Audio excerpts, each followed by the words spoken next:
아니 제가 김장님 먼저 하십시오. 먼저 할까요? 예, 하세요. 우리 그 김경엽 의원님께서 제가 묻고 싶은 걸 좀 많이 하셨어요. 그래서 이어서 좀 질의를 하고 싶어요.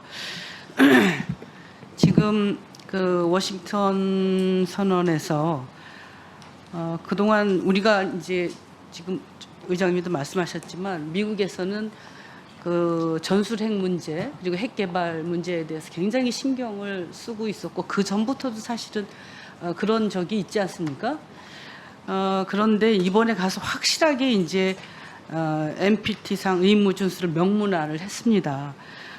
사실은 저는 전술핵을 배치해야 된다든가 핵 개발을 해야 된다고 생각하지는 않습니다. 그런데 적어도 우리 지금 보수 정권에 그리고 또 우리 국민들 중에서는 상당 부분 또 그런 의견을 갖고 계신 분들도 있습니다. 그리고 그것도 대통령도 표현을 했고요. 그러면 저는 그 부분과 관련해서 확실하게 저는 그 지렛대 삼아서 하지는 못한다 하더라도 지렛대 삼아서 얻어냈어야 되는 부분이 있다고 생각합니다. 그것이 뭐냐면 지금 일본도 사용 후 핵연료를 재처리를 하는 거 아시죠? 그렇죠? 예. 네, 그래서 우라늄 농축이 가능하도록 한미 그 원자력 협정이 이루어지고 있는데 우리는 그걸 못합니다. 그래서 사실은 이 한미 원자력 협정 개정이 굉장히 중요합니다. 지금 보면 사용 후 핵연료가 어떻게 쌓여 있는지 잘 아시죠? 네? 네. 이제 그거는 뭐 완전히 포화 상태입니다. 근데 이것을 핵연료를 재처리하면 그 부피가 이제 20분의 1로 줄어들어요. 그래서 저장 공간 문제도 해결이 되고 그리고 이것과 관련해서 여러 가지 우리한테 이점이 있습니다. 앞으로 10년이면 이것이 그 공간이 끝나게 됩니다. 저는 이게 다 우리 정부가 지금 대책이 없습니다. 저는 이번에 굉장히 중요한 찬스였다고 생각합니다. 우리가 핵 개발이나 전술핵 배치는 못한다 하더라도 한미 원자력 협정을 개정을 해서 우리가 이 사용 후 핵연료 문제를 해결하고 그리고 이 지금 또 다른 또 이익을 취할 수 있었다고 생각을 하는데 어떻게 생각하십니까? 이 문제에 대해서. 사실은 그 NPT 그 파트는 뭐 아까도 말씀드렸지만 어차피 저희가 구속되어 있는 부분을 그냥 예? 다시 한번 저희가 어차피 NPT에 의해서 예. 안 하게 되어 있는 부분을 다시 한번 쓴 것인데 그게 어떤 협상의 레버리지가 될 수 있었는지 제가 잘 모르겠습니다만 그 의원님 말씀하신 재처리 문제에 대해서는 저도 잘 알고 있고 네. 제 기억에 그게 한미 원자력 협정상의 파일럿 프로세싱 뭐 이런 파일럿 것들 등을 네, 통해서 파일럿 프로세싱. 서로 협의하도록 되어 있는 걸로 제가 기억을 하는데 오늘 주신 말씀 포함해서 그게 어떻게 진전되고 있는지 한번 저도 관심을 갖고 알아보겠습니다. 제가 원내대표하면서 400일 아니 현 정부 들어서만 거의 360일 가량 순서를 했는데 잘 전달이 안 되더라고요. 그래서 오늘 이 얘기를 해도 얼마나 반영될지 모르겠습니다만 마지막 그냥 조언 삼아서 좀 드려보겠습니다.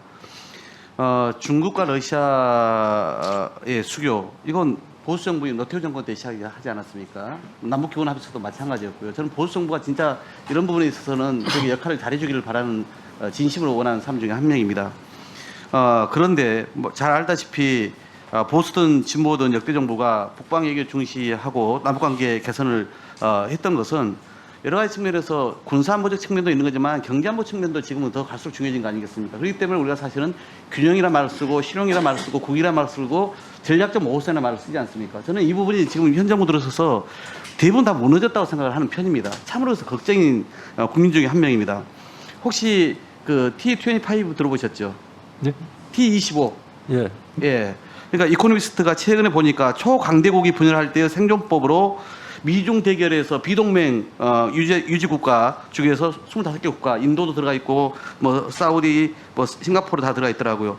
저는 이제 어떤 전문가들은 그렇게 얘기를 합니다. 우리의 살 길은 여기 하나 더 추가하자. 26으로 우리가 들어가는 게 방법이다 이렇게까지 얘기를 합니다. 물론 우리 지정학적인 측면이 있다고 생각을 합니다만은 저는 너무 우리가 한쪽으로 경도되는 것은 결국은 자충수가 될 것이라고 하는 염려가 있어서 말씀을 드리는 거고요. 또 한 가지 말씀드리고 싶은 것은 오늘 그 한미 정상회담 관련해서 말씀이 많았는데 제가 가기 전에 대통령께 공개적으로 몇 번을 걸쳐서 이야기를 했습니다.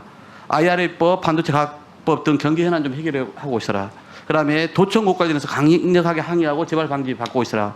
그다음에 우크라이나 전쟁 무기 지원 불가 원칙 천명해서 국민들의 불안 해소하시라 이렇게 얘기를 했는데 뭐 IRA 또 반도체 가격법 구체 약속 못 받아왔습니다. 1년 연장 검토 중국 아까 얘기하셨는데 뭐 그다음에 경제적으로 뭐 얼마를 그 투자를 얻어왔다 이것도 경기도 도지사 혼자 가서요 미국 투자 유치 4조 3천억 정도 해왔습니다. 잘 아실 겁니다. 우주 동맹은 제가 더 언급도 안 할게요. 그러니까 저는 이 얘기만 좀 드리고 싶은데 첫 번째 미국 국빈 방문 누가 했습니까? 프랑스 마크롱 대통령이 있습니다. 이분은 미국 의회에 가서 IRA법 매우 공격적이다 불평을 토로했습니다. 그리고 정상회담에서는 같은 문제 제기를 했다고 보도가 되었더라고요. 바이든 대통령도 그래서 법의 결함까지 공개적으로 인정했습니다. 그런데 왜 우리 대통령은 정작 우리에게 피해를 주는 이런 법안들 관련해서 또 미국 이런 도청 문제 등을 포함해가지고 당당하게 공적으로 문제 제기 하나 제대로 못하냐 이겁니다. 영어 연수 잘했다고 박수 받으면 물론 우리 국민들 입장에서 뿌듯한 점이 있죠. 근데 정작 우리에게 필요한 것들은 해결해 오지는 못하신 거 아닙니까? 그러니까 결국은 미국의 기자가 이렇게 물어봤죠. 바이든한테. 미국이 선거를 앞두고 국내 정치를 위해 핵심 동맹국인 한국에 피해를 주고 있는 거 아니냐. 여기에 대해서 한번 답을 해보십시오. 어떻게 생각하세요? 그 경제 부문에서는 그 뭐 IRA라든가 반도체법이라든가 이런 부분에 있어서 그 후속 이행에 있어서 한국 측에 그 한국 기업의 투자 활동에 특별히 배려하겠다 하는 말씀도 있었고 또 공동성명 내용도 있었고 아까 말씀드린 것처럼 일부 후속 조치도 있었는데 그 외에도 이제 여러 가지 사안들이 있는데요. 그 과정에서 하여튼 저희가 우리 기업들의 이익을 최대한 보호할 수 있도록 이번 정상회담 결과를 기반으로 해서 최대한 노력하겠습니다. 한 가지만 더 확인하겠습니다. 그 한국 수력원자력과 미국 에스팅하우스 사이에 이제 벌어지고 있는 원전 기술 관련해서 직접 지식재산권 분쟁 알고 계시죠? 네. 이번에 우리 산자부 장관이 요청을 했는데 해결이 됐습니까? 아직 협의 중인 걸로 알고 있습니다. 해결이 안 됐어요. 네. 안 되면서 합의서에다가 지적재산권을 또 문구로 완전히 박아버렸어요. 존중한다고 미국에. 그렇게 해서 이 문제가 지금 그러니까 언론에 지금 어떻게 나왔냐 하면은 윤석열 방미로 원전 수출 더 멀어졌다. 윤석열 정부의 최대의 공약 사업 중에 하나인 원전 강국을 원전 수출하겠다는 사업이 이번 방미에서 실제로 이 지적재산권 문제를 해결을 못하고 오히려 더 강화시켜버림으로 인해서 문구를 원전 수출이 더 멀어졌다 이렇게 지금 언론이 보도하고 있습니다. 확인해 보셨어요? 그 의원님, 그 지적재산권은요, 그 문화는 미국의 지적재산권을 존중하는 게 아니라 상호 존중하도록 되어 있습니다. 그래서 지금 지적재산권 가지고 서로 충돌이 있는데, 예, 그 MOU의 뜻은 네. 아니 근데 지금 저희 한전은 한전대로 자기네가 개발한 거라고 또 주장을 하니까요. 그게 서로 이제 부딪히는 거 아닙니까? 마무리 주시고. 네, 수고 많았습니다. 오늘 정말 수고 많았고요. 모두 이것으로 이상 질의는 마치고요. 우리 이재정 의원님, 조정식 의원님 서면 질의하셨고 서면 질의와 답변을 회의록에 게재해 주시기 바랍니다.